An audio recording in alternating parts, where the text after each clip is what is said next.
Espacios de diálogo y reflexión y análisis como el que nos convoca hoy son fundamentales para que las autoridades federales, estatales y municipales garanticen el uso debido y adecuado de los recursos públicos disponibles para mitigar, contener y subsanar efectos negativos que presenta esta crisis sanitaria que no nos hubiéramos imaginado. Con una gran experiencia, estimado Conrado, gracias por acompañarnos. Adelante con tu presentación. Muchas gracias, Claudia, te saludo con mucho afecto desde La Paz, Baja California Sur, capital del mundo.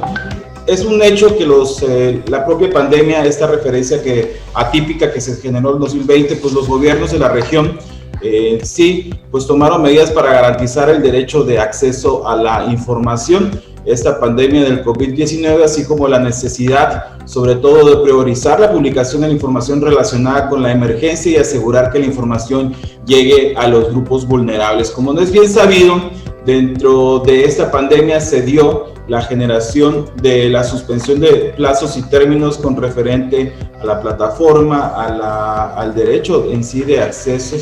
Se bloquearon todas las inercias propias que nos genera el texto constitucional. Y bueno, posterior a eso, en el caso local, porque es lo que nos atañe en el tema, en el Instituto de Transparencia de Baja California Sur, fue no hasta el 1 de junio que se reanudó la actividad, y con referente a eso nos dimos a la tarea de establecer vastos principios sobre el derecho de acceso a la información con referencia a esta emergencia sanitaria, y a priori con lo que refiere a los 10 principios que se dieron en el Pleno del Consejo Nacional de Transparencia, que era garantizar el derecho, priorizar la información, no establecer limitaciones generales al derecho de acceso, impulsar políticas de transparencia proactiva en los sectores prioritarios, además de garantizar que los órganos garantes siguieran con las actividades consideradas esenciales para darle certeza a la ciudadanía sobre cuál era el manejo de los recursos públicos y sobre todo esta toma de decisiones que se venían generando de manera, como lo dice, atípica en su momento, pero bueno, la importancia se daba también para el uso de las nuevas tecnologías para asegurar el seguimiento de las actividades sustantivas. Esto no estuvo exento en el caso local y que se embona a la intención del Sistema Nacional de Transparencia. Pues bueno, también vimos las propuestas que se derivaron de la práctica de organizaciones de las redes expertas en transparencia de América Latina, y recoge recomendaciones de los organismos internacionales de la Declaración Conjunta de la Comisión Interamericana de Derechos Humanos, las Naciones Unidas y por supuesto la Seguridad y la Cooperación en Europa, la OSCE, así como la Alianza Regional en su resolución de 1/2020, y que bueno, establece también estos principios que en su momento se llevaron a cabo y se analizaron y discutieron dentro del Consejo Nacional de Transparencia. No estamos ajenos a la alianza del gobierno abierto. Nosotros concibimos la apreciación, bajarla a la intención de nuestro pleno, de nuestro ejercicio proactivo, porque la acción para que, así como lo establecieron los 78 países integrantes, incluyeran una parte integral de sus medidas de mitigación, los principios del gobierno abierto, la transparencia, la rendición de cuentas y por supuesto la participación e innovación en lo denominado respuesta abierta, recuperación abierta. Nosotros generamos, como lo hicieron otros estados y tomando referencia, hubo ejercicios muy significativos que lo debo de preponderar dentro de la región norte, el caso de Chihuahua, Durango. Por ahí también destacó el ejercicio de Nuevo León, y no menospreciando el resto de los trabajos, pero sí fueron punto de partida sobre cómo se dio el manejo de la información dentro de esta pandemia, sobre el esquema de contrataciones y hacia dónde iban canalizados los recursos. Con base a eso, todos tuvimos una intención de replicar estos ejercicios. Derivado de esta pauta que nos dieron los estados hermanos de la región norte del país, a quienes les reconozco su trabajo y desempeño y el esquema de unidad que siempre nos ha caracterizado,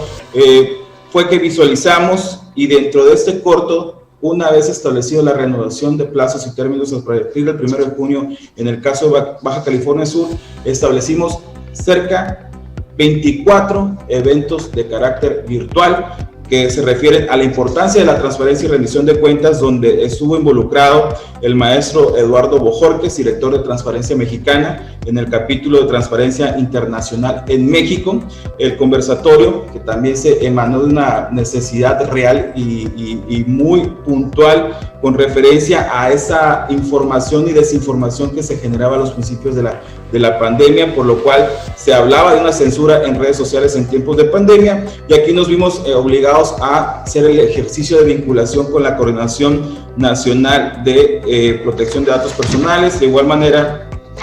vimos la parte proactiva de la protección de datos, el tema de la información y justicia abierta para una democracia electoral con equidad en tiempos de COVID, de igual forma ejercicios que tienen que ver con ir más allá de lo que nos cita la ley, que es el esquema proactivo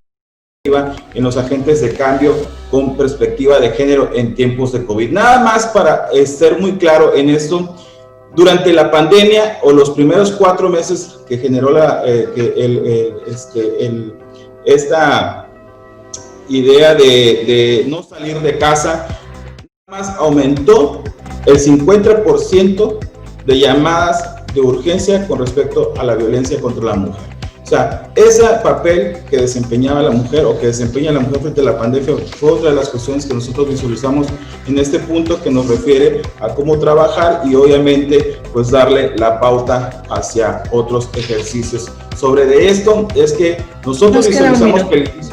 Un minuto, gracias. Nosotros visualizamos entonces que esta intención debe ser un núcleo de organizaciones sobre la sociedad civil hacia todas las instituciones que se refiere el derecho de acceso a la información, por supuesto no dejando de ver la contratación pública ante la pandemia, y que nos habla sobre el decreto de adquisición de material quirúrgico, medicamentos, entre otros bienes y servicios de un amplio catálogo para el sector salud, sea llevado a cabo por adjudicaciones directas, lo cual representa poner como regla lo que en la ley de adquisiciones o la ley de obras públicas es una excepción de contratación, la cual la crisis de emergencia nacional de fuerza mayor se transforma en un fenómeno jurídico y social, lo que obliga a tomar en cuenta todo el conglomerado de normas y su interconexión para que prácticamente se esté rediseñando el sistema jurídico. Ante la crisis, ya para concluir, si me lo permites, amiga Claudia, mi nueva mejor amiga Claudia, la contratación mediante licitación pública sin que se garantice seleccionar la mejor oferta por precio, calidad y financiamiento de oportunidad. Existe pues opacidad y se convierte en un caldo de cultivo para la corrupción sin que responda al interés público. No es claro, sin antes un estado de emergencia es posible acudir a otro tipo de proceso, celebración de contratos, para satisfacer lo más pronto posible la demanda de bienes y servicios de salud. Es cuanto con respecto a lo que tiene que decir un servidor. Reciban todos un abrazo. Como siempre lo he dicho, mi corazón es suyo.